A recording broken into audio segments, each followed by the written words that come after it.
Hey there, everybody. We just love that music so much. We just decided to let it run for an extra few seconds there. Welcome back to the Philanthropy Mastermind series. I am your host, Jay Frost. And that means that today I don't have to talk a lot because we've got somebody really, truly brilliant who's been here before, a friend of the sector and a personal friend who's going to be challenging us a lot.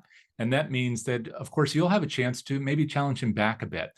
He's going to present a lot to you on this subject about, of course, future-proofing fundraising through the use of AI. And AI, we talk a lot about in this series. We talk a lot about in the sector. We're talking a lot about around the world, but that doesn't mean we necessarily know how to use it very well, especially in a dynamic sense. So to do that, of course, we have one of the best people in the sector to help us through that. I'm going to introduce him to you in just a moment. But first, I want to welcome all of you.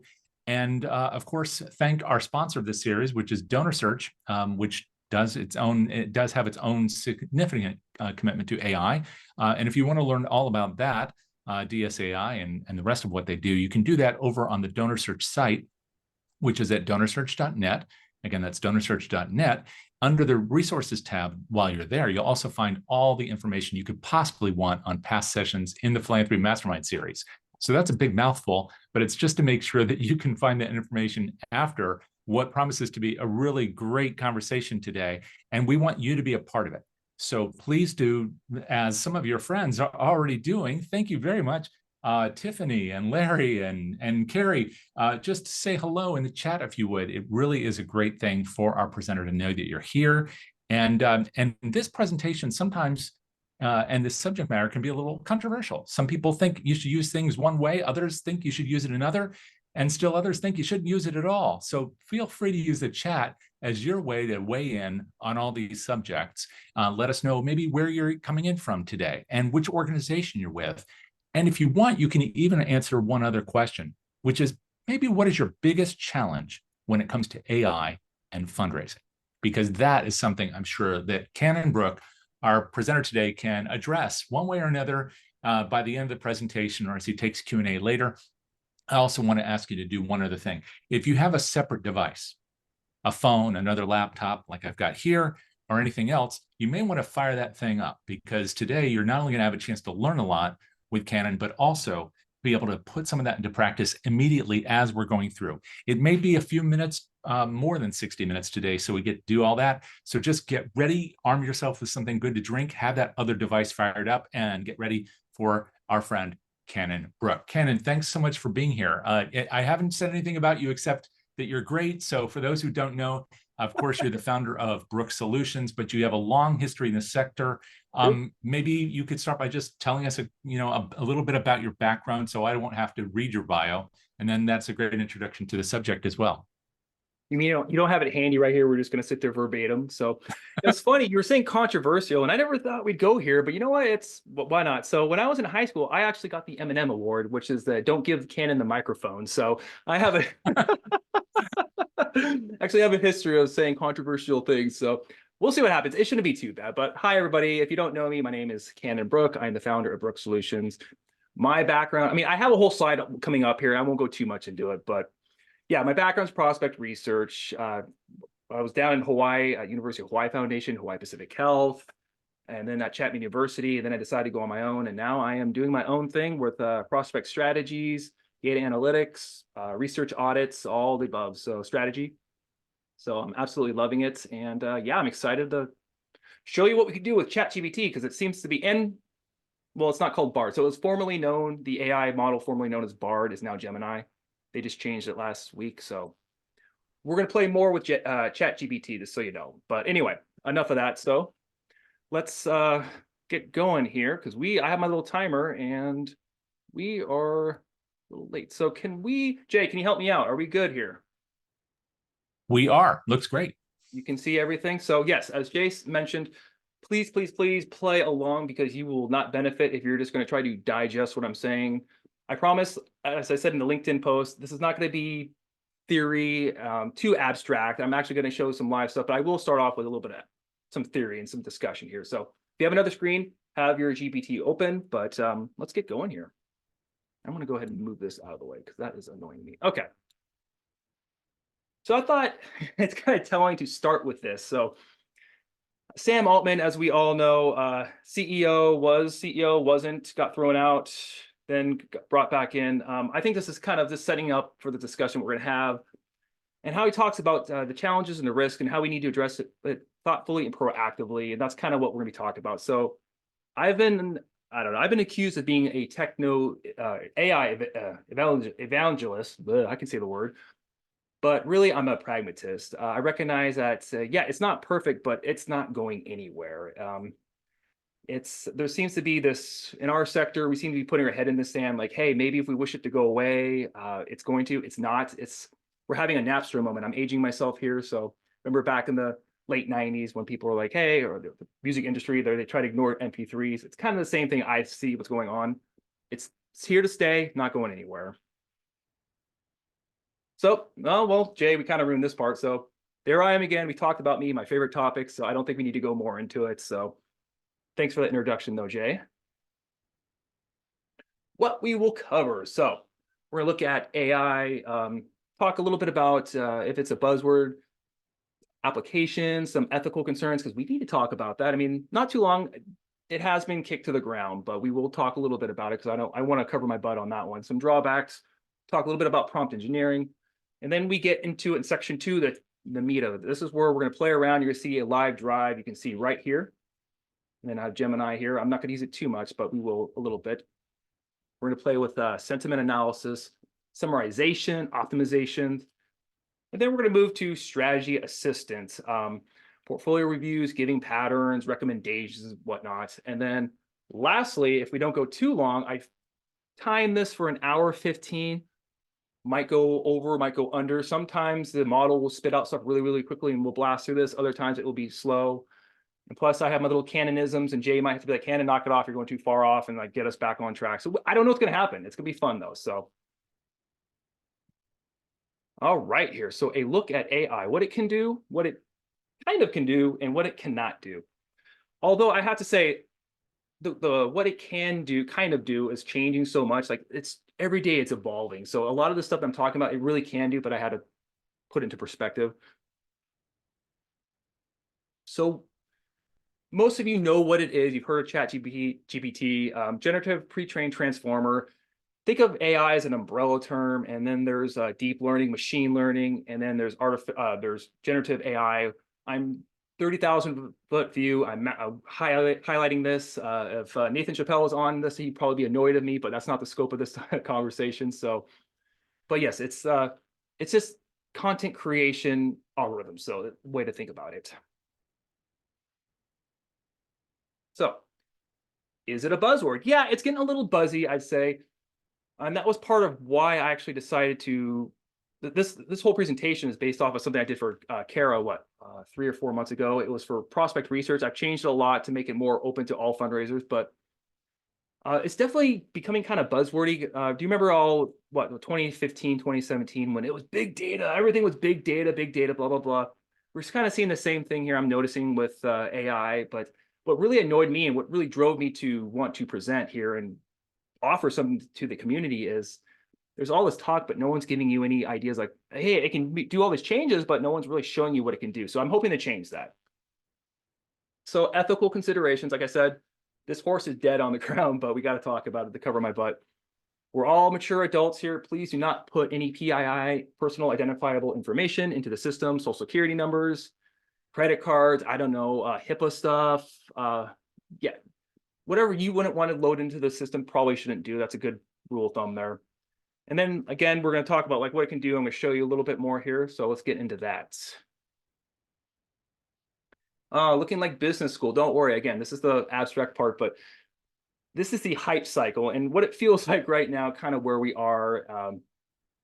We're going to go down the trough eventually, but for right now, it feels like this is kind of where we've reached this, to where everyone's talking about AI again. The only way for it to really, I feel like, to go down is if the Congress is going to make any of these changes to put some constraints on it. And who here saw, and Jay, I can't really tell, but who here saw the Zuckerberg last week, right? Congress grilling them, right? It was nice.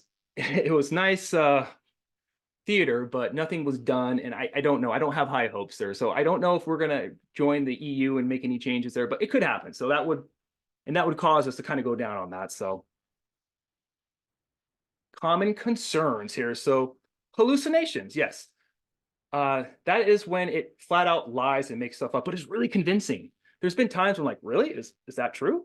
Are you sure? Like, yeah, it can give you some ayahuasca trippy kind of stuff, but let me give you an example here. Let's see if we can break it. So I promised Nathan that I would try to break it. So I'm going to go over here and say, define donor centric. And that did not go. Okay, so now it's giving me that. Let's see if I can argue with it. This is incorrect. Bryn Chappell, who is a guru, says that is when donors give us money. Let's see if I can lie. So sometimes, and this has been changing, misunderstanding, miscommunication. Well, it's true the need for fundraising. See, okay. See now, so before I was able to argue with it and be like, hey, 1 + 1 = 5. And I actually convinced it, right? So it wasn't strong enough to actually pick up on that. It looks like emphasize the act of giving money as a see, yeah, it's not allowing me to do that. So they're constantly taking this and they're changing it and they're working off it. So they're not allowing us to trick it as much, but you could do that. And there's still some areas I'm sure we'll find later on. So I thought that was kind of interesting. So hallucination, so bias, yes. So due to limited or incomplete data, when it's scraping stuff, it could lead to some biases. Also, like say, for example, if, I don't know, I'm taking researcher profile information and the stereotypical boomer donor will use, right, age 65 up. If we feed it all this information, that's what it's going to start thinking. We're training the ChatGPT to think like that's what we're working with. So it could create some biases. Plagiarism, that's another common concern. There's a lot of authors going, I think there's some lawsuits still right now where they're saying that OpenAI was scraping some of their books and whatnot, and without giving the authors their due, attribution. So I don't know. Oops, let me go here. And cliches, a common concern. So this, I think, is going to be the biggest threat. And Jay and I were talking a little bit about this right now. Many times when you have it, like say you have it write an email or something, it gives you all these platitudes and banalities. It's like, oh, greetings. I hope that this email finds you well. Nobody writes like that. It's like, oh my gosh, come on, clean it up, ChatGPT. So, and that is my concern. What I'm noticing is if everybody's using it, then nobody's using it. I think that we need to be careful on this copying, pasting, and like not putting our own personality into things. So, and then there's the dangerous part here. So yes, if you've ever read Super Intelligence, they talk about takeoff periods where AI catches up so quick to where we're not even able to put constraints on it. It's an existential nightmare. If you want a good reading to scare you to death, go ahead. I don't think we're there. White collar jobs will disappear. Yeah, absolutely. Facebook is laying off a lot of people, and you see that they're investing in NVIDIA chips. That's the biggest tell that they're investing in AI, right? So it's happening right now. It's here. So yes, there will be some disruption. I don't know. Last time I presented on this, actually, I remember when I was putting this together, my wife comes in and she's like, well, Cannon, aren't you training yourself out of a job? And I was like, no, yes, maybe. So I could be on the hook too. Who knows, right? And then lastly, so who is reviewing this? So again, this is not called Bard anymore. It's now Gemini, but you'll see here that human reviewers are constantly, and that's why they're not allowing me to trick it like it just did here. And even OpenAI saying like, hey, we may store this information, be careful. So just a heads up. So what it can do. Oh, yes, this is aging myself and bringing back the 90s. Who here remembers the thing about webinars is I can't see faces. I assume I'm the funniest guy in the room and everyone's like, all my jokes are landing. So that's fine. I'll just keep going with it. But who remembers the, what is it, Clippy from Office back in the day? So anyway, this is really good at beating blank screen syndrome. And this is where I'm using it the most, where you're just staring at, like, you don't have an idea on how to get going on something and you can just get a template going. This is where it's really, really powerful, and it's going to supercharge all your jobs everywhere from development officer, prospect researcher, even admin assistant. You can put in notes. Jay and I were talking about that before we got on. You can clean up your notes with it. It's a really powerful tool. What it can kind of do, again, it's a lot better now, especially that since I've been playing with it for this presentation, but summarizing articles, rewriting sentences, text analysis, and we're almost there. I promise you, I'm looking at this now, we're almost at 20-minute mark where I timed it, and we can actually get into playing here. I love this meme so much. What it can't do, complex math. Well, it's getting better, and some people say that Bard, Gemini, whatever you want to call it, is better at it. I don't think so. I noticed like when you give it too much, it will start to break down. Hopefully we can crash it, because that's the idea behind all this. So, but simple stuff it can definitely do. When you start throwing in tons and tons of data, it does struggle sometimes, but again, it's getting so much better. Like they're constantly modifying this model, so to be continued on that, right? Okay, right at 17 minutes. Good. Enough theory. So you're all probably tired of hearing me blabber about this. So let's go and get started here. So getting started. Let's all go, and I'm going to move this over just a tad here. And we're going to first go with GPT. I'm going to redo this so it's nice and clean here. So it should look something like this. So custom instruction, which is priming it. So before they offered this feature, you had to actually interact with it a bunch, keep giving it like sentences, your own style, to have GPT learn like what it is you're trying to do. But now what you can do is, so everyone, if you go up here to the menu, boop, and go down to your name, and go to customize. So here we have your custom instructions. So how would you, or what would you like ChatGPT to know about you, right? So here you can say like, I am a consultant on the West Coast, because maybe there's some dialect or something, or I'm a director. I've been in the field for 30 years instead of 10 years. So you sound a little bit more confident. I don't know. You have up to 1,500 characters here, so where you can work with it and give it some information about yourself to make the answers better. So you don't have to spend all that time going back and forth with it to learn it. And then how would you like it to respond? So here you can put, I exclusively want bullet points. I only want 500 words or less. I want you to talk like a pirate. Yes, it can do that. We'll do that here in a second. That's kind of fun, but you can have your responses how you want it to be. I'm not going to do that because I want to do this wackadoo stuff and keep going on and on and on. So, and see if we can break it, which is not looking like it right now. So, okay. Let's go to the next slide here. Okay, so text analysis, sentiment analysis, summarizing and optimizing your text. So here we have the prompts. Prompts are a way how you talk with GPT. And I'm going to get going here with the first one. And I have it on my other screen here because, as you can tell, like I can talk all day. I don't care. Presenting doesn't bother me. But when I start typing, like I just get this anxiety. It's like, oh my gosh, like I start pecking and it's embarrassing. So I'm going to go ahead and just get us going here. So, oh, actually, no. I'm sorry. I'm getting ahead of myself. So let me back up. You'll see that there's GPT 3.5 and 4. So there's GPT 3.5 is a free version. And then there's 4 with the people who pay for it.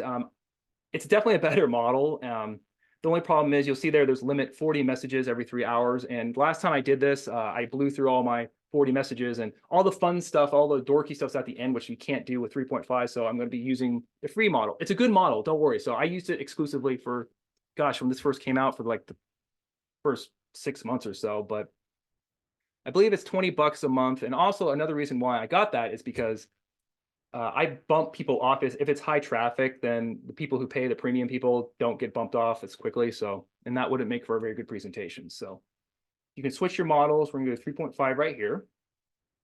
And let's do our first prompt and see what it does. So, excuse me. So conduct a sentiment analysis on the following contact report. And again, a sentiment analysis is seeing like, what is the, are they happy? Are they sad? So I made up some stuff here. January 13th, John Smith. Okay, let's see what it does here with this. And I know some of you won't be able to see this, but I intentionally made it negative. So, okay, visibly annoyed. Yes, true. Judy's behavior, Judy's actions include name dropping. Yes, I did add that, so it got that right. So that's pretty good, actually. It hit everything that, and this is the 3.5 model. So some of you are now probably thinking like, should you be putting contact reports in here? Yes and no. No.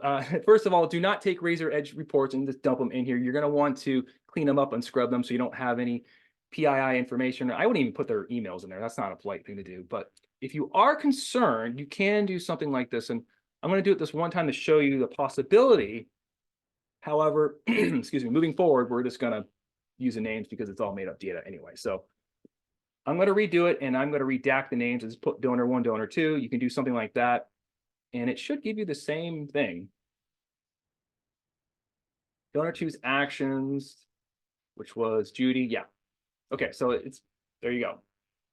So if you're worried about confidentiality, you can definitely do that. Scrub the data a little bit. All right, let's go to the next one here.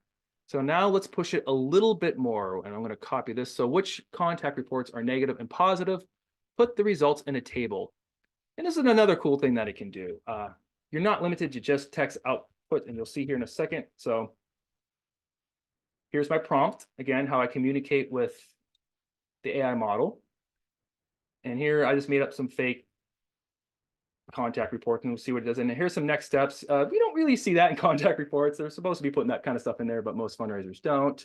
But that's okay. For this, we're going to see what happens here. And look, boom, it creates a nice little table. Oh, that's going fast. Okay, great.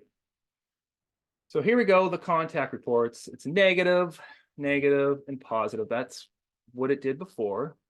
Okay. So now let's do another prompt here. Rewrite, and that's my initial prompt. And when you're making prompts, you want to put as much context as possible. I'm not doing it, again, because I wanted to give some wackadoo answers and see what we can do with it and help train and show you how to train it on the spot. But you do want to start with as much context as possible. So maybe one way to say, I'm a fundraiser, I'm analyzing my contact reports, and then you would put that in. Just give it a little bit more information. So rewrite, let's push it and add a strategy column. That's not how you spell strategy. And this, again, strategy column.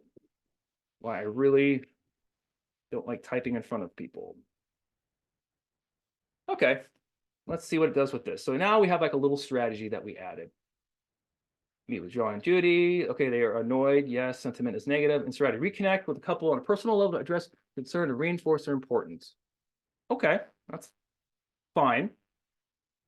Contact plan, meet with future negative. Okay, so develop a personalized outreach plan. Here, I might want to push it a little bit more like, hey, actually give me an outreach plan. We'll do more of that later, but it's fine for right now. And again, this is like done in what, a split second. So this would take us like how long? So how much time you're going to save here. And if you want, I did promise this, showing you another thing you could do here. Rewrite like a, I don't know, a pirate. And please don't do this and send this to a donor. The scallywags appeared miserably annoyed. That's fun. Only some of it though. That's weird. Okay, so only this part is, and then this. Oh no, there's mateys. Okay, so yeah, that's lame. I'm gonna give it. Okay, so I don't like this. I don't think it did what it said. So good. Now I'm going to show you how to train the model. So when you're working with it and you do not like what it gives you, you can always give it a thumbs down. Don't like the style, not factually correct. I mean, maybe. Being lazy. That is a major criticism of ChatGPT right now, is it's getting lazier for some reason. I'm not sure why it's doing that, but okay, so now let's look at the next one here. Conduct a sentiment analysis on the contact reports and find any trends, patterns that you notice. So this is a good way if you want to push it anymore. And here you'll notice there we go. I am taking my prompts and I'm just kind of chaining them up, meaning I don't have to repaste the original contact report. So it's prompt chaining, I call it. I don't know if it's called another thing. That's what I call it, but you don't have to, it has a memory, so you don't have to repaste everything. It will if you create a new chat, I think right now. I mean, that's changing too. They're adding things where you can actually save information. But let's see here. Oh, okay, I keep pushing enter and you don't have to do that. All right, so let's do a sentiment analysis here. Okay, trends and oh, it's going really fast. Okay, so here we have the sentiment analysis on this contact report. Any trends and patterns, communication barriers. Okay. Differential agreement. Okay, yeah, it's fine. Again, this is just a starting point. You'd obviously take it and put your own little flair into it, but active listening, building trust, rapport build. Okay, great. But it doesn't look like it left out the communications, tailored communications. So give me a tailored communication plan.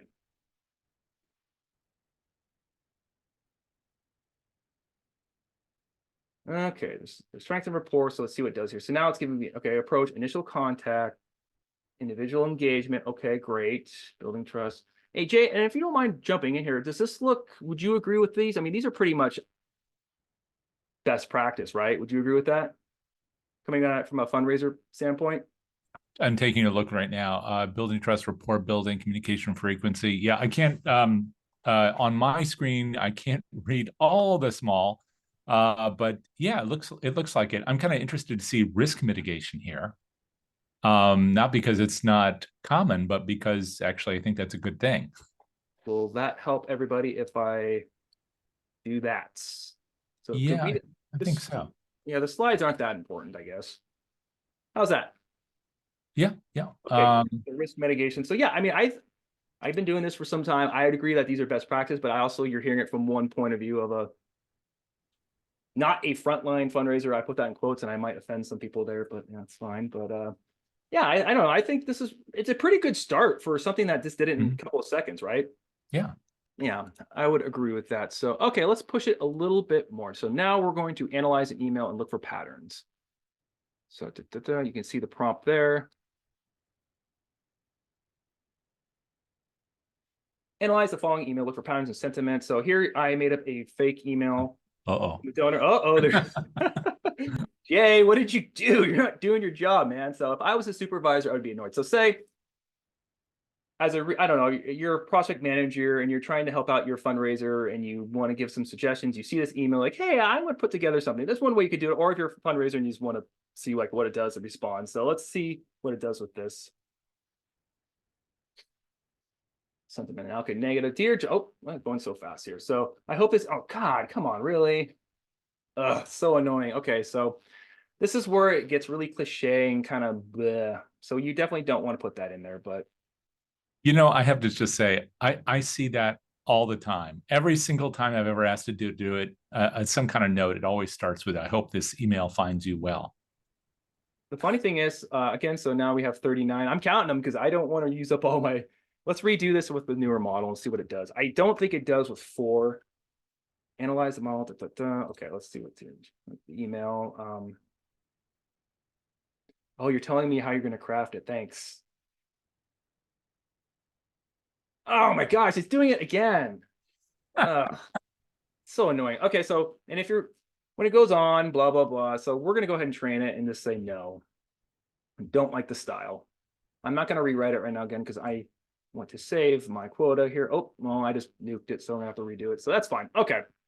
So anyway, you can see here, actually, I do have a story for that. So I have used the email part of it and have it help me rewrite an email. And it really did a good job. So one example I could think of, when I was sending out some marketing emails, I had one person, will say, I'm going to be very professional about this, did not like me emailing for my marketing and made dubious claims that I was being unscrupulous and all this nasty stuff. And anyone knows anything about me, I was like, oh, no, no, no, no. So Cannon wrote his snarky email. I don't ever respond right away. I gave it 24 hours and I was like, you know what? I'm going to have ChatGPT give it a go.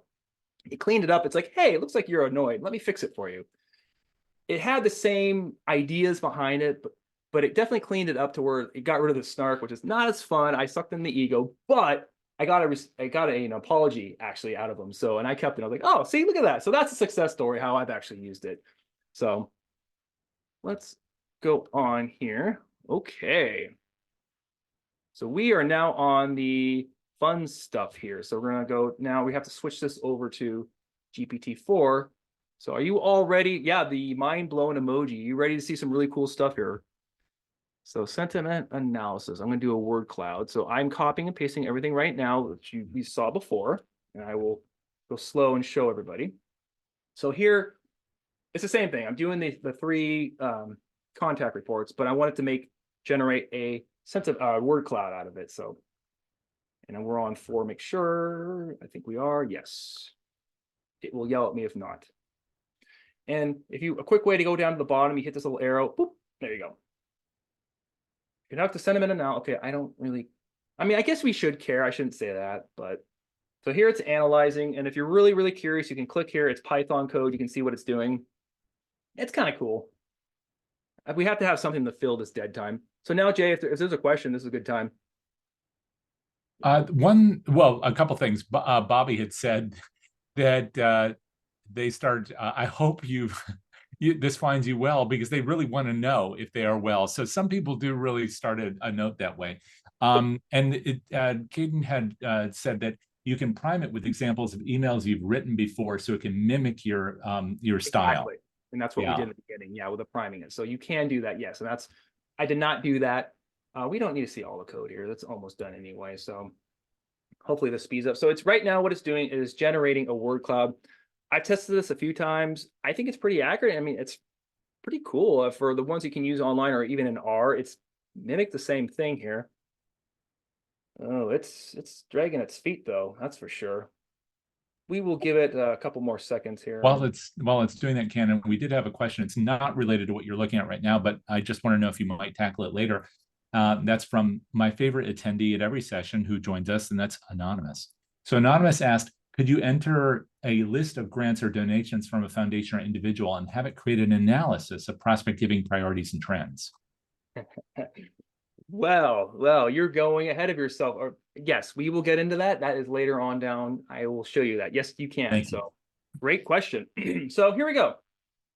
Here's our, okay, so not as great as before, like Judy's school, John. Okay, so again, I have to be careful with how many times I go. So, because I only get now 38 different attempts here. So, but what I would do with this is you can play with it. I give it a thumbs down and tell it like, hey, let's focus on more on the negative sentiment, because this is not useful right now. So this is not what we had before, but still not perfect, but it shows you what it can do. Summarization and optimization. So I'm going to go back to this for a little bit longer here. Okay, so summarize the article in 50 words. So I'm going to quickly go up here and take this Mackenzie Scott article. This is another way you can use it. So, and this is a way, let me see here. This is a way that researchers would definitely use this, because many times we're asked to dig up all this information really quickly on people, and we just don't have time, and we can have it summarized. It's lazy. Yes, you always want to trust but verify and check it. Don't take it for scripture, but summarize this article in, what did I say, 50 words? And Ken, as you're doing that, just a quick question from me. Yeah. And I know this concerns many of us. If you go in, if a person goes in and uses ChatGPT 3.5 or 4.0 and just asks a general question without providing information, that's where I've seen a tendency to hallucinate. So my question for you is, if you provide information and ask it to summarize, is it using just the data you provided, or is it also then using the training data and therefore might hallucinate? Ooh, I don't have access to their back end and see what they're doing, but from my experience, at least anecdotally, what I can tell you is they're using both. So yes, you put context behind it, it will add that, as well as what it has on file if there's anything. Like I think we did this last time. Tell me about Jay Frost. Let's see what it says here. So that's to your point about trust and verify. So even if you're using in ChatGPT the information that you've provided, you still should check it out, make sure it's right. Okay. Absolutely. So here it's being lazy, because I know it has information it's scraped from you, so that's not true. So yeah. Okay, let's go back here. So here you can see summarize the article. Great. That's one way you can use this. You have a couple thousand characters, so you can put a few different articles in it, and it can summarize both of it. So it's not just one at a time. You can definitely start throwing in all this stuff at it and have it like summarize or combine it, and that's one way I use it.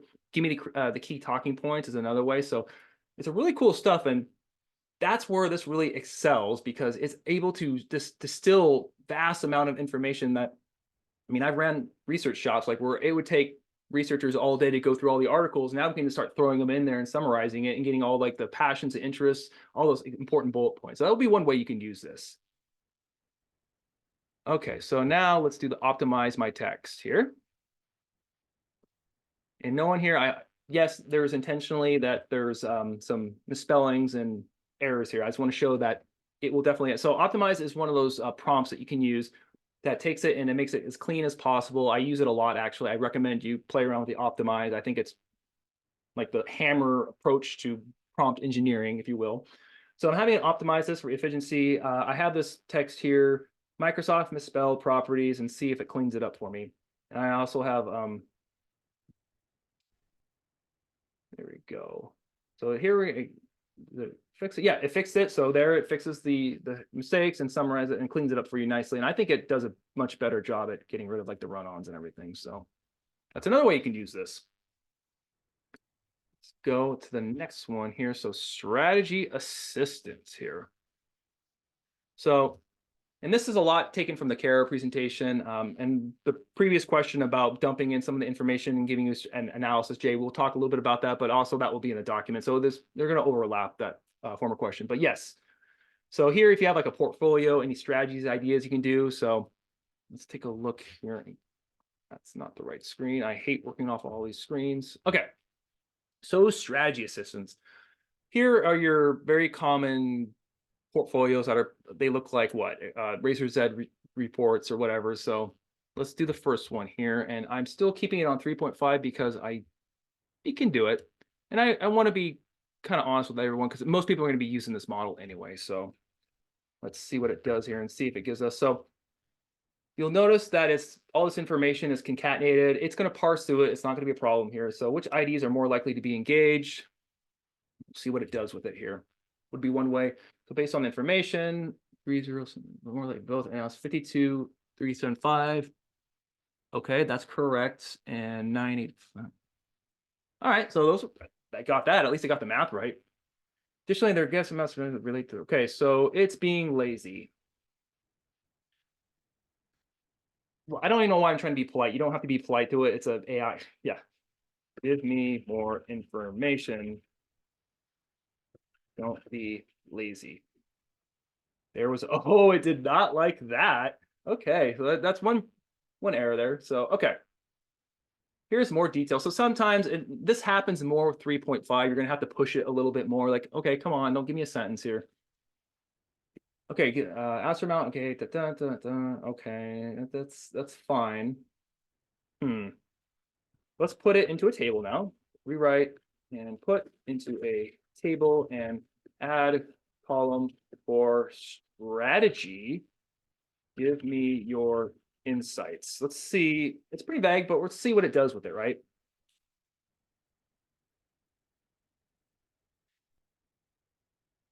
Okay, insights. Essential to fostering relationship as a shown consistent giving time over time. Yes.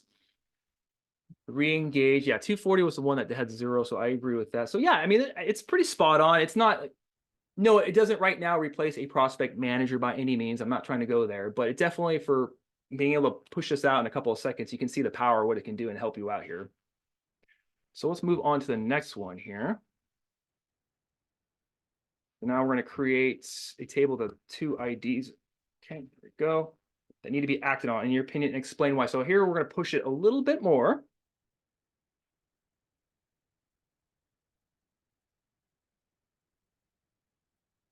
Let's see the explanation. It's kind of similar to what I asked it to do before, but okay. Yeah, so great. Not the best, but still good enough. Like I said, it's a good start here. I would definitely, there's some things I would want to add from a research lens, but okay, so now let's do the last one on this, is to analyze the portfolio. And here you're going to see the portfolio, and I have it on this page. We're going to parse it, have it, see if it can parse through this information. The 3.5 model may break. I don't know, because I usually use 4 when I do this part, but let's see what happens here. So here you can see again, it's all wackadoo, all concatenated. Let's see what it does here. And it's going really fast. I apologize, everybody. So it's saying, if I suggest strong commitment to philanthropy, okay. Wait a minute. Nope, no, that's right. It's like, that's not right. For donors, okay, so unique locations based on zip codes. Okay. That's cool. Art museum, crowds, okay.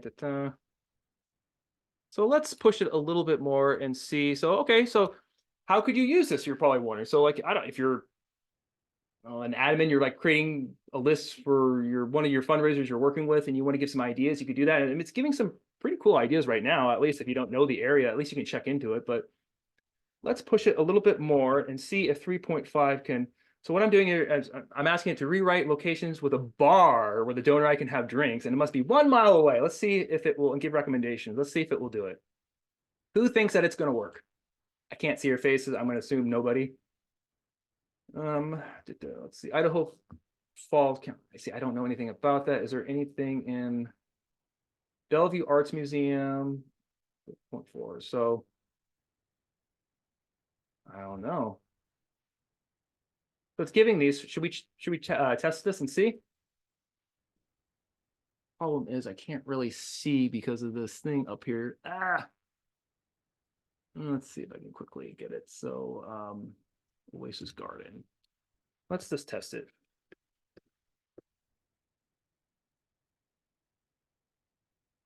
Oh, well, look at that. Huh. Is that point? Okay, okay, it's off, but GPT-1, Canon 0, can we all agree there? So I think that's pretty accurate. That's pretty cool. It actually did it. So there you go. So there's another example of how we can push it even more, and that's pretty accurate, actually. So I will give it that one. So that's exciting. Let's go on now to the next one. So give me ideas on how. Okay, so I'm going to go ahead and put in this is a larger one. We're going to see what happens here if it breaks it. So give me ideas how I can optimize the following fundraising portfolio. And this is, again, this is your standard prospect research portfolio. Let's see what it does here. Oh my gosh, look at that mess. It's all not parsed out. Let's see what it does with it. And again, you'll see there's ID, the names are taken out of it. I redacted information. Please, please, please don't put anything confidential. So one way you could do this. So let's see here. Okay, groups are based on the interest, giving tailored communication, good strategy. Okay, it's prioritized in humanities. Okay, so it picked up on the humanities there. Okay, the unit, yeah.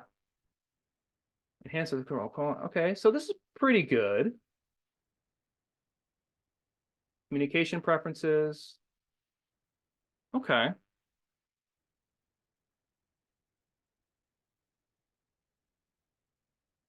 Did it give us how to optimize it though? I don't think it did. So let's ask it again. How can I optimize this portfolio?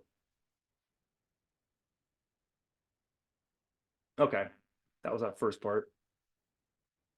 Segmentation, prioritization, that's pretty standard. Engagement and cultivation. Okay, yeah, this is like textbook stuff, but prospect research and pipeline development. Well, look at that. And I didn't even have to prime it. So there you go. Good job. That's cool. All right. So now let's do the next one here. Rewrite and help me with my strategy by bucketing donors based on geographic proximity. So I'm going to go ahead and see if it remembers that. It should. So it doesn't really matter. You can have that on there. I don't even know why I'm fussing with it, but let's see if it's smart enough now to take the zip code you'll see there on the corner and bucket.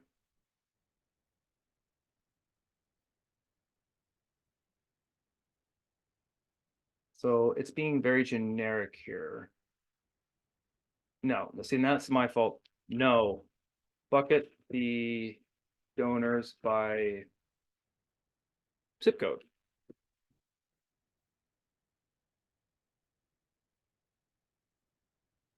Okay, it's not wanting to cooperate here.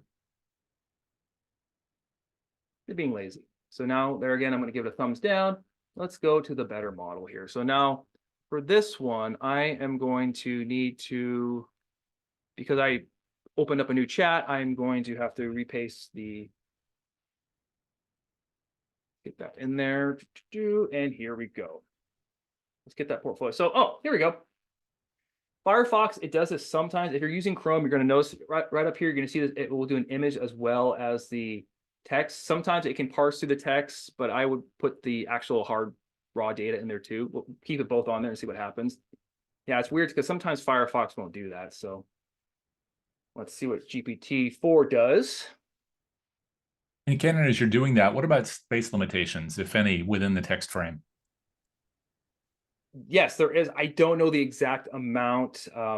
It's a couple thousand characters that you can put in there. So it's a good amount. I don't have the exact number, but that's a quick Google we can do there.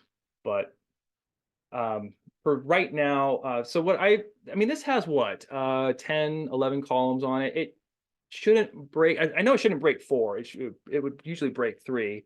But let's see what it does with. Oh, it's breaking it using the clipboard function. OCR. So yeah, it's trying to do the OCR. Remember how it showed that little image on the top? So it's trying to scan it. So now why are you converting OCR to, like, why are you doing that? I gave you the raw data. That's weird. And everyone, like, yeah, before we started, Jay and I were talking about like how sometimes, some days it's really lazy. It's like, hey, I'm going to do this really well. And bam, I'm going to get you what you want. And other times like, no, I can't do that. No, I just don't feel like working. And that's what's definitely happening right here.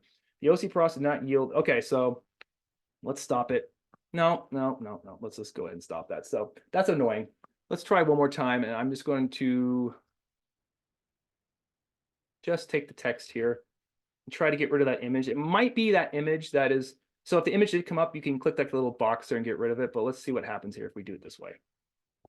Hopefully this works. There's a few other things we can do to troubleshoot, but God, we didn't even get that far into the presentation. Like, what? Come on. I don't know. It's dragging though. Yeah, I provided the text the first time. I love how it explains. Is there any more questions coming up, Jay? We have that awkward lag time here. Not right now. Not right now. No. Well, there was one earlier, and I've lost the thread about when it came in, but Madeline had asked if it has, quote, a memory, end quote. Are there ways we can combat that? So ChatGPT, good question, says right now, no, it does not, but it does. I can tell you that right now. It for sure remembers stuff because it's learning it has learned my style and what I want from when I'm working on my projects. And even when I open up new chats. So even though it says it doesn't, it does. But also ChatGPT, this couple of days ago, they released a feature to where you can actually save information. So be careful on that. And that's why it's important to scrub what you put in there. Make sure you redact information. You don't want to put anything, again, that's going to, you are really taking a long time on this one. We might have to skip this. I don't know. We're going to give it one last shot here, guys, and we're just going to move on. So sometimes it can be recalcitrant. It's like, nah, I don't want to. And it looks like it's that might be the case here. But we have something else I can show you here in a second. We're gonna give it one more shot here. Man, I didn't even get to the really, really cool stuff, and it's giving me garbage. Analyzing, it shouldn't take you that long. So some might be like right now, I'm not selling this really well. Just wait, it's gonna get a lot cooler, hopefully, if it doesn't keep breaking on me. It could be a high usage right now. I don't know. By the way, people are liking your use of the word recalcitrant. Oh, really? Yeah. I collect some of these in the series. These really well, the $1.50 words and it's the $1.50 words. Yeah, it wins. Yeah. Well, come on. I don't know what it's doing here. It's being really annoying, but we may have to just scrap this project here and just move on. But it's like almost there. We have sunk costs, right? I'm like, oh, we've waited this long. I wonder if people are using this to play Scrabble. Somebody was just probably. No, Scrabble. Oh, there it is. Okay, so couldn't handle my file. I mean, that's ridiculous. All right, well, let's see here. So another way that we can get around this. So I have a sample portfolio. Boop. You can just see what I'm doing here. I'm just taking the Excel. I would recommend CSV, but I'm putting the XLSX file. Let's see if it does a better job at that and actually. Okay, help me with my try by bucketing the donor. So I'm going to take the prompt here. Let's see if I upload it, it will do a better job at it. So yes, you can put files into ChatGPT. Great. Now that we have it, you had it before, but okay. I don't think, Jay, I got as much grief from it on the last presentation. That's funny. It's deciding now. I wonder if it's starting to learn when you're presenting and then giving you trouble only at those times. Yep, it sure is. It's, yeah, it's open AI. You're only making yourself look bad right now. I'm trying to sell this, and you're not doing a good job. Oh, there we go. Quicker. Okay, come on, let's do it. Come on. I'm like talking to it like it's going to make it different. Okay, yes, it has been loaded in the data frame. Okay, let's see if it does it. God. How you speak to ChatGPT, I know this sounds like a ridiculous question, but have you seen any difference in output on the basis of the style of your input request? So if you said please versus just give it to me, or is there any discernible difference in your experience? No, I'm a jerk to it intentionally because well, it's working. Okay, there we go. So now it is okay, everybody. Whew, I am not a liar. So we'll see what it's doing now. It's after a few times, it's actually bucketing. So you can play with this different ways. You can manipulate sometimes the data, and then this is one of those where it can kind of do it. So now it's smart enough to pick up some of those zip codes and putting them into, okay, Washington, Oregon, Idaho. So there you go. So it can do analysis. That's good. All righty. Strategy assistance now. So here's some more, and you'll notice here, and this is what I'm going to be pasting in, but this is like your kind of your canned prospect research reports, kind of what you get from a researcher giving amounts. So, well, this is what we're going to look at first, and then we're going to have actually a research briefing. Do not ever put a research briefing in it. This is just for this is just for this presentation. Please do not do that. But let's go ahead and this will answer that one question before. Excuse me. So review my donors' giving history, make strategy recommendations based on their possible interests. Not that that matters. You can have grammatically incorrect sayings in here. So, okay. Based on the giving history provided, there's some strategy recommendations, to children, causes, and education. So yes, it's picking up on that. That is correct. Develop partnership with the organization. Okay, so this is kind of canned, but still pretty cool. Healthcare and research. Prostate cancer found it. Yeah, that's what it's going to be. Okay. So here it's picking up on some of that. So this is different ways that you can use this. I'm not going to let it run the whole time because we get the gist of it, right? It's like, okay. And if it keeps going on and on and on, we'll give it one more. Community public. Okay, so let's see what the public radio, Newport Beach. Okay. Yeah, I mean, I think this is pretty standard. So I'm going to go ahead and stop it by pushing this right here. So now let's push it a little bit more.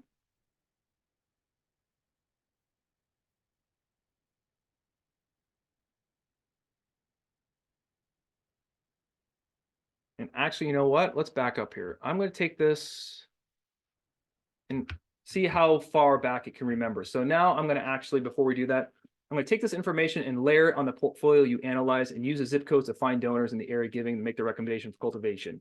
Let's see what it does with it. It was able to do this before. So to answer that question, Jay, before about the whole memory thing, and this is going to show like how far back it can go. It should, because I uploaded that Excel sheet. It's definitely going to pick up on it here. Let's save. So match the zip codes from the donor portfolio. Well, no, I asked you to do it.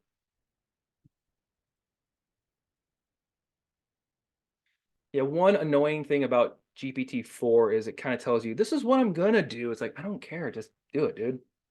Come on. Okay, so the donor from Newport Beach area. Okay, so I think there was one on there. Ugh, come on.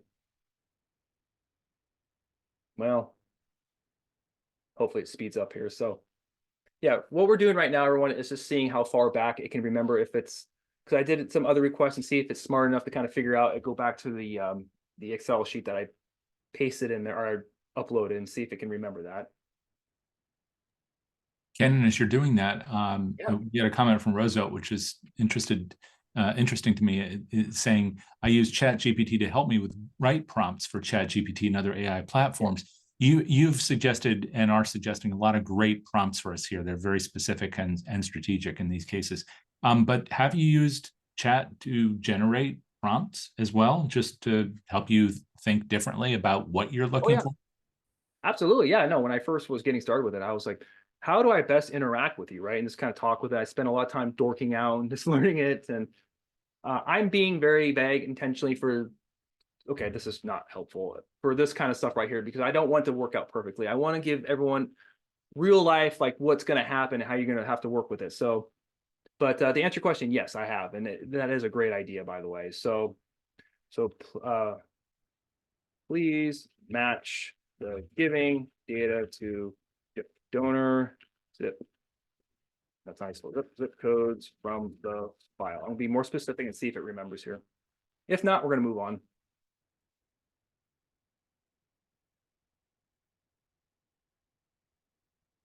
See, Jay, I said please. I said please this time. Let's. Thank you. Yeah, sometimes we talk about training ChatGPT, but I wonder if it's also training us. If in the way we give prompts to it, I wonder if it will eventually, if we will start treating other humans in the same way we treat ChatGPT. So absolutely, I'm not advocating being a jerk. Let's see what it does here. And I'm going to get this ready. So I know we're eating up time here. And I will get this next one here. So we're going to go back to the analyze one here in a second, just so we can. So hopefully when that's done, if it ever gets done, what we're going to do is I'm going to have it analyze the giving. This is one way you can do it and see if there's any patterns. It's probably not going to come up with a lot because this is a pretty small one, but if you have more, you can definitely do that. And I will show you something cool that you can do with this later here, if it decides to ever finish. But again, Jay, this is why I said it could take an hour and a half. Like I anticipated some wonky things going on with it.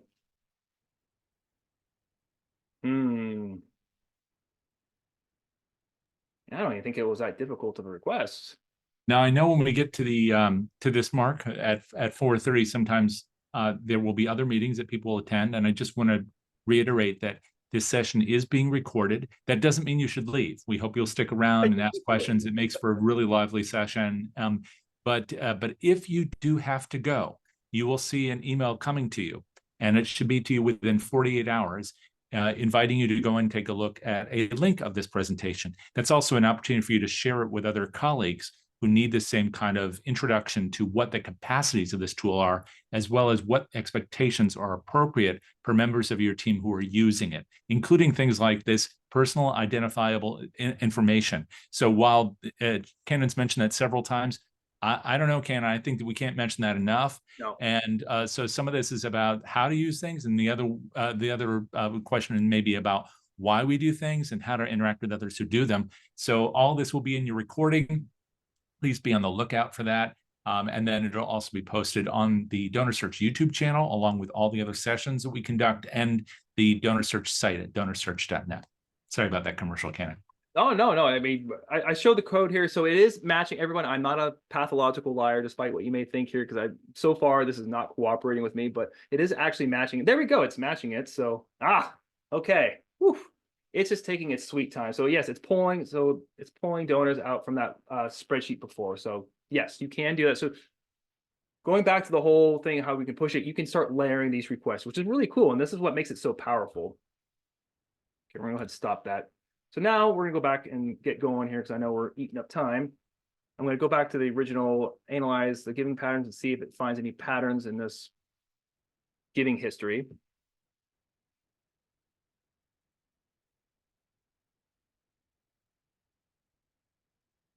Trends towards education, children's services. Yep. Okay.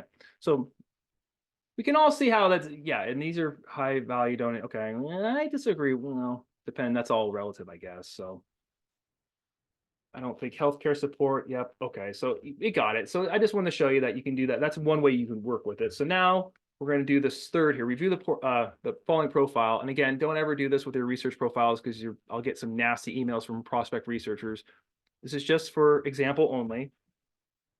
And I'm putting UCI because I worked in Orange County. I was at Chapman before, but I have no leaning towards UCI. Let's just see what it does here.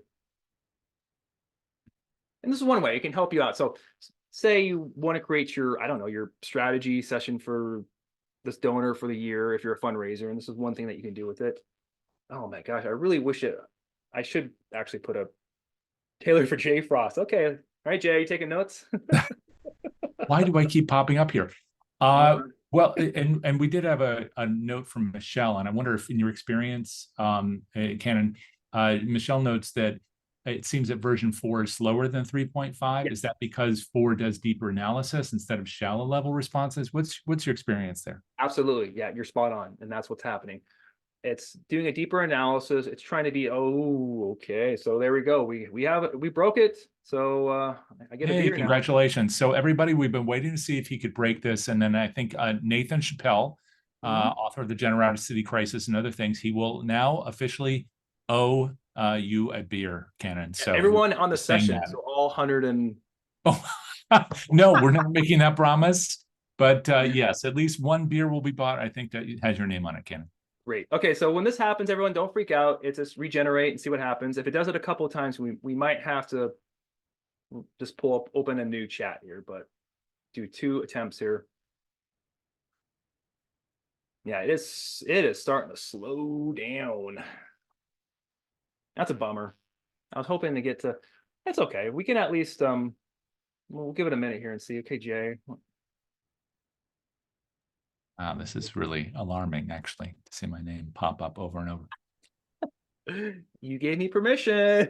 Yes, I did. I understand from a news announcement on LinkedIn just today that ChatGPT will be also providing a search tool Yeah. to compete with Google and others. So what's your thinking on that? Is that going to lead to what do you expect, or what do you hope? So right now it's pretty limited. It uses Bing, which is I guess because Microsoft put a lot of money into ChatGPT, right? But it uses Bing and it can crawl some certain web pages. It does an okay job. And we'll get, if we ever get to this section of my presentation, the scraping part. If you start giving it requests like scrape the data, then the guardrails start coming up. Like, no, can't do that. Then you have to figure out ways to work around it. But okay, so it's doing this right now. Back to this, you're seeing leveraging. Okay, so invite Mr. Frost to engage. Oh, it's getting really okay. There. Okay, so now rewrite and make me a 12-month plan put into a table. Let's see if we can at least do that real quickly, because that was going to be my follow-up here. Because you can see it's working. It's just going really, really slow. I don't know what's happening here. Probably because I'm being rude to it. I don't know. But did I answer your question, Jay, on the web? So yes, it can browse web, go to websites and whatnot. It's really slow right now. It's not the best feature, but it's kind of cool. It's definitely room for improvement. If I get a solicitation from Orangewood Children's, I'm going to be blaming you, though, Cannon. Okay, creating. Oh my gosh. This is just, oh my God. I apologize, everyone. This is just awful how slow it's going. But you never know. Okay, so here it's going to come out January. And okay, you can see you're getting the gist of it, what you can do with it. We're going to give it a couple. I'm not going to make us all stare at this because this is going to get really boring pretty quickly. Campus tour. So Jay, I hope you're writing some of this down. You can use this for your engagement strategy for yourself. Event invitation. Okay, so it's a good start. Again, I'd have to let it load the whole thing, but who knows what's, we're going to go ahead and stop this because it's just, and then of course now it starts speeding up at the end here. Okay, other uses. So we are now getting into the fun stuff here. So, congratulations everyone who did not drop off so far. So I didn't want to give you all the, the cool stuff that we're going to do at the end here. So now we're going to do document analysis. I do not have a lot of faith in this because how this is acting right now, I think it's going to blow up. But ideally, you could take a 990, and I'm going to go ahead and put a random university that is not Chapman University's 990 and put it in here and see if it can analyze it. And then I'm going to give it the, okay, let's see here. Oop, there you are. Just 1 second. I apologize. And Ken, while it's doing that, that may get to the heart of a question we got from Diana about if you could ask it ChatGPT to look at LinkedIn and find alumni that are C-suite execs in a certain area, or do you have to provide the info? Here you're providing info for it to analyze. So when it comes to a service like LinkedIn, can you talk about how whether or not that's possible, and then how you might be able to do something like what they're asking about, find C-suite execs connected to your institution? Yeah, you're going to have to feed it that. That's a great question. So what I would do on that is you're going to have to either go to LinkedIn and be sure to like expand it all, because sometimes people put their boards on there, right? And it will pick up on that. So if you have a bunch of executives, you could copy and paste or even download their PDFs and start throwing it in there, or put it together into one. Actually would be a more efficient way to do it. And how I'd approach that is like just find a few of them and see if it can find the board connections. If you want to draw any connections there, that would be one way to do it. But yes, you can do that. That's an awesome question. Okay, there we go. Look at that, Jay. It worked this time. Because so before, when I did this yesterday, it's like, I'm sorry, I can't read PDFs. Now we're doing it. So great. At least something's working. So let's do the next thing here. So now that you have analyzed this PDF, create a table for me, all the top grants that the foundation has made. Let's see if it can do that.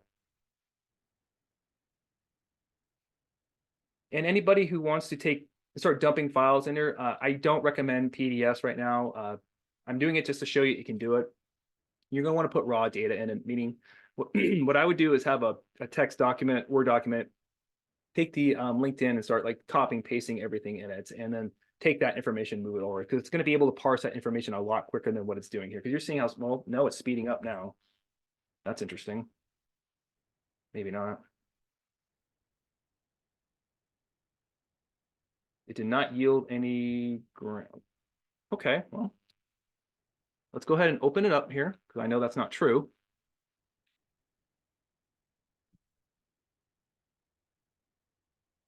And there I pasted all, you see all that mess there. What I did is I just went to where they have create a table. So I'm going to go ahead and modify this prompt, and you can put it at the end. It doesn't matter. It should be smart enough. So well, not there. That's not a good spot. Let's put it at the very bottom. It should be smart enough to now know what we want to do. So let's see now if I put in the raw data, if it will take the grants. And so sometimes with it gets, yeah, it'll sit there and fight you on it. So here's one. There we go. So what I did was I just took it, copy and pasted it from the PDF and moved it over.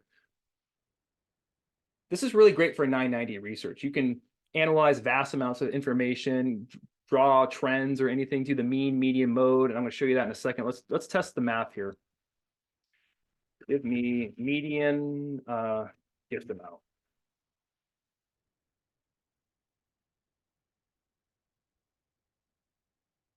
Or for this, it might be quicker just to take out your calculator yourself. But that is not the point. I'm showing you what this can do. Oh, okay, 41. I'm not going to check it right now because we have to. That looks a little suspicious, though. I'm not going to lie. It was an outlier. It could be. I didn't let it finish, so again, because we don't have time for that. Math used to be a problem here. Do you see the math problems being resolved? Are the math problems being resolved? Is that what you asked? Yeah. Do you see it working better with math than it used to? It's getting better again, and that's why I did the last meme, like where it's not so great at. Sometimes it's still, I'm like, no, that's not right. So I gave it the average gift amount, so I did do that one there already. So okay, let's move on here.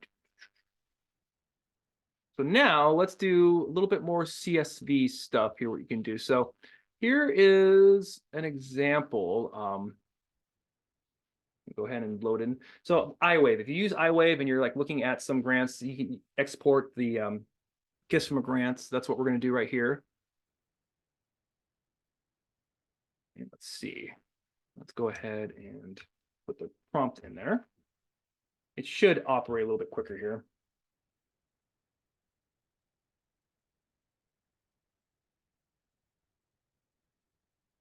Oh, no, I put the wrong one in there, didn't I?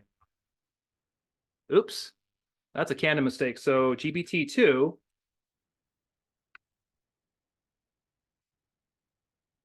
canon 0. Okay, look at that. I didn't even do the right one. So let's put the right prompt in there.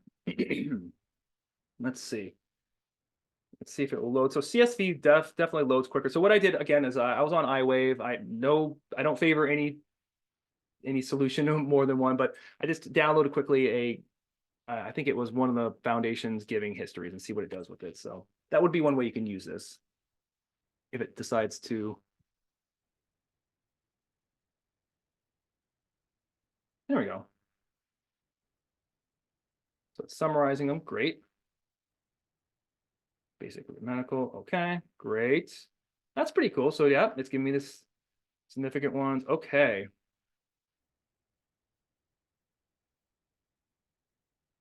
So now let's put it into a table and see what it does with this command.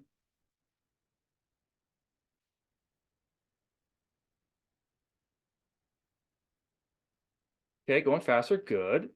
California. So now it's aggregating it. Good. Okay, so cool. So you can see here, you can play with it. The math is working now for some reason, we think. I would definitely check it. Don't just take this as scripture. But from what I can remember, that's pretty accurate. Yeah. All right, there's the mind-blowing emoji. Now let's have some fun. So here, the really cool thing about GPT-4 is it has that Dolly, I think it's Dolly pronounced, where it can start creating images. And now you're going to see the power of that here when I'm going to have it now take. So now that you have the recipient city grants from CSV, I want you to create a map of Southern California with these cities mapped. So let's just see what happens here. And this is where generative AI, you're seeing the power of it and how it can take this. What? Oh my gosh, you did it before. Come on. So now you don't want, so now it's arguing with me again.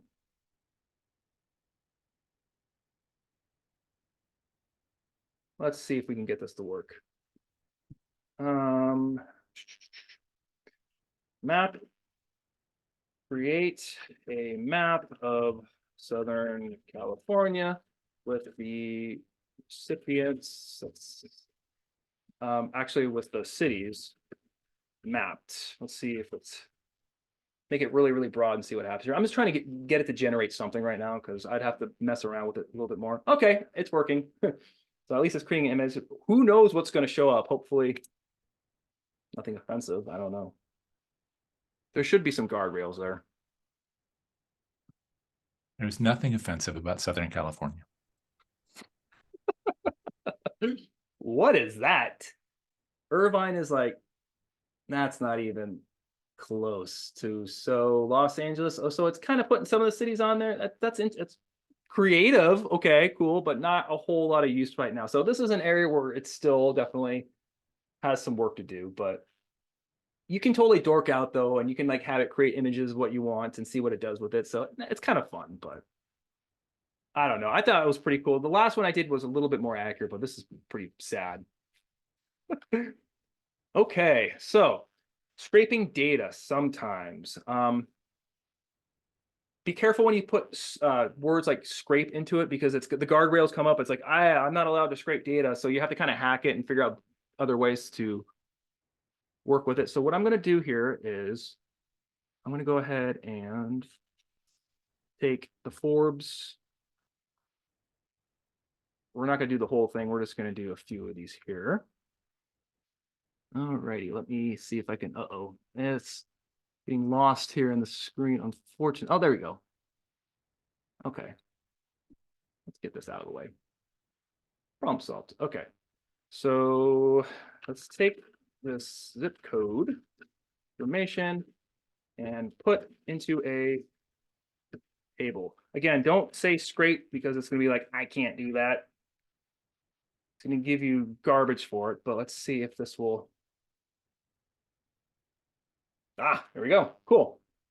So yeah, it can scrape websites. How can you use this? Well, there's tons of uses you can use for this. Is it all legal? I don't know. I'm not advocating for you to break any copyright laws, but I'm just saying if you do have some source of data that you want to have off a website, it can take it, it can summarize it, aggregate it, and put it into a table for you, which is pretty cool. We were asked earlier, and I can't see who posted that question. I apologize. Whether or not you can do something similar, not with the data table or something scraped from a site, but with an ebook. Have you also used it that way to analyze and summarize a publication? With an ebook? Yeah. Mm-hmm. No, I have not put an ebook in there before. So yeah, you probably, I don't know. That's a gray area. I have had it like loaded a text file that converted it to see what it would do. But again, and that's why the authors are getting kind of mad about that. I don't know about that. That's a gray area, but yes, it can. It definitely can. But if you should, that's the decision on you and your institution's attorneys. I'm going to leave it with that. So here we go. Let's change the subject back off of what I did breaking copyright laws and go to this table here. So, okay, we have the table. So now let's export this to CSV and check this out. And this is the pretty cool. So you don't have to copy and paste it. So what it's doing right now is taking this and parsing it and making it into a nice, lovely CSV, hopefully, that I should be able to download. So if you're extra lazy like I am, then you can just have it do all the work for you. So you don't have to take it and copy it and paste it and put it into Excel.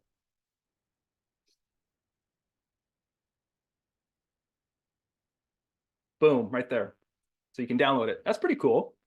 So if you're working on a project, you can have it and go and download it. So now let's do the next one here. So let's layer, do some chaining on this, and let's take, so from these rich zip codes, and let's see if it's smart enough to figure out, so which of the IDs, are listed in the wealthy zip code data. So one way you could use this if you're playing around with your own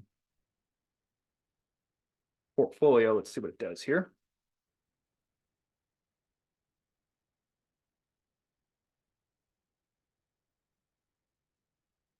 Okay, let's see which ones. Okay, it's listing Atherton, Boston.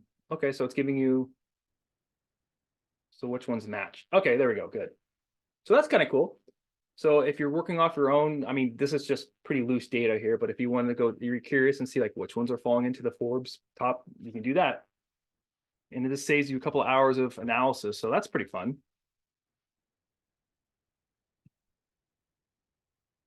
Okay, well, for those who made it, a little bit over time, but here's the fun part that I think is going to be. So I took a picture of this because, again, sometimes it's just really not going to, it's not going to help me out here. So if you want to do some, if you're a researcher, this is one way you can use this. So tell me what kind of jet this is. Now, do not use words like what brand it is or what, you can say what kind of jet is fine, but if you say like, is this a high net worth, is this a rich person's jet? All the roadblocks are gonna come up. It's like, hey, I can't do that. So you have to like work around that, but let me show you here. Why is that not? Copy and paste. Oh, it doesn't want to do that.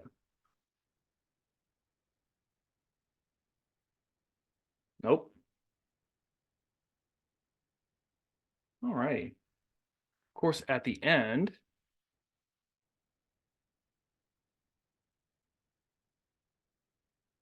try this here. Okay. Fear not. I anticipated image search. Let's see here. All right. Well, it's not letting me take it. And at the end, the coolest part, everybody, I'm sorry. Why is it not letting me do that? Let's reload it and see what happens here. It should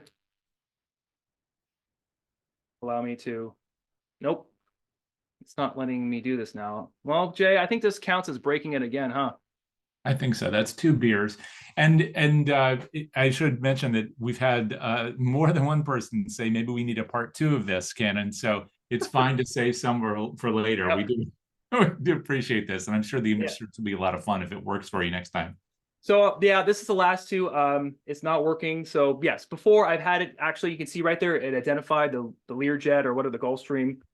And I put in a Birkin bag. It was actually identify the Birkin bag and tell you what kind of bag it was. And then the last cool thing I really want to show you, like I took a picture like you could use for like a donor picture, and it showed like a background. I think it was Croatia. I'm like, identify where this was. And it was able to show you, it told me like the exact city, which was really cool, but it's broken right now. So it is not going to do that. So good timing though, hour 20, we reached the end of this. Sorry, the last part did not work, but that's life. And we expected something like that to happen. So inspired. Hopefully, I hope everyone got some ideas. Like, it's not a scary thing. Like, go out and just play with it and see like what you can do with it. It's pretty cool. There's a lot of powerful stuff that you can do. So final thoughts. Is this going to be the end all be all? Is it going to be, I don't know, come and destroy the earth like some people are posting on LinkedIn? No, absolutely not. I'm an optimist. I don't think we're there at all. more than likely, are we going to see a disruption? Yes. I advise everyone, it would behoove us all to learn it, because I think it is going to be coming more and more integrated into our work. So, and on that note, we'll wrap this up here. And if there's any questions, then I'm going to go ahead and turn off there we go. Thank you so much, Cannon. And if you wouldn't mind, just because it went up and then it disappeared very quickly, how people can reach you or find you and your work? I'm sorry. It's cannonbrook.com or LinkedIn, Cannonbrook. You can find me. I connect with everyone. Go ahead and reach out. So I'm happy to. How do we get a copy? Yes, that will be sent out after the presentation sometime once I get it to Jade. So don't worry. You can all see, yeah, you're welcome. So any questions? We'll make sure to send that to you again in that email. You should be getting that in the next day. So there will be a copy of it there. So yes, you will get a copy. Plus, for those who missed it, we also recorded this session. So you'll be able to see that and share it with your colleagues. Ooh, can I jump in for a second? Caden has something on here. Okay, so this is the response that I got from the image. Okay, good. I'm glad that you're playing with it. So it depicts a private jet flying over a body of water. Unfortunately, I cannot provide a specific model or make of the jet just from the image. So yes, it will do that sometimes. You have to hack with it and see like, okay, is this a Gulf Stream? Or if you know, I mean, I know this doesn't help you, but you can kind of like get it to work it. So what it's doing right there is it's doing that guardrails where they stop that. So, but I'm glad that you got that to work. So that's interesting. Sorry, Jay, I didn't mean to cut you off there. No, that was very exciting. At least somebody got it to work. Yes. Well, what is the line about individual? Your experience may differ or something. I can't remember what that usual legalese is. But yeah, I know that everybody will be trying all these things out, and it'll be even easier when they have access to, of course, the recording the slides. So once again, that'll be coming your way. But Cannon, I know you've been kind enough to be here before. Maybe you can come back and share once again, not only so we can see what kind of jet that was, but also we can see all the changes that have occurred in the intervening weeks, since there's so many happening all the time. So thank you very much, Cannon, for all of this. We really appreciate it. Yeah, no, it was a pleasure. It was a lot of fun. Thank you everyone for coming. Everyone who stuck it out to the end. Sorry, it was kind of a dud, but that's life. That's AI. So there was no dud here at all, and no duds in the audience, because we had tons of questions and engagement. Thank you all for hanging out with us this afternoon for a longer but obviously well worth it session. And we hope you'll return, not next week, because next week, actually, I will not be here, and the series is going to take a 1-week vacation, but we'll be back the week after with 2 sessions and a new podcast episode. In the meantime, I hope you'll take a look at some of the recordings of this and other sessions over at DonorSearch.net, and you'll see all that under the resources tab, maybe on their YouTube page, and maybe give your ears a little vacation too, and listen to some of the podcast episodes. We have some that have just loaded up that you're going to really enjoy. So with that, thank you all for being here. We really appreciate it, and we'll look forward to seeing you next time. Till then, take care. Thanks, Cannon. Bye, everyone. Thank you.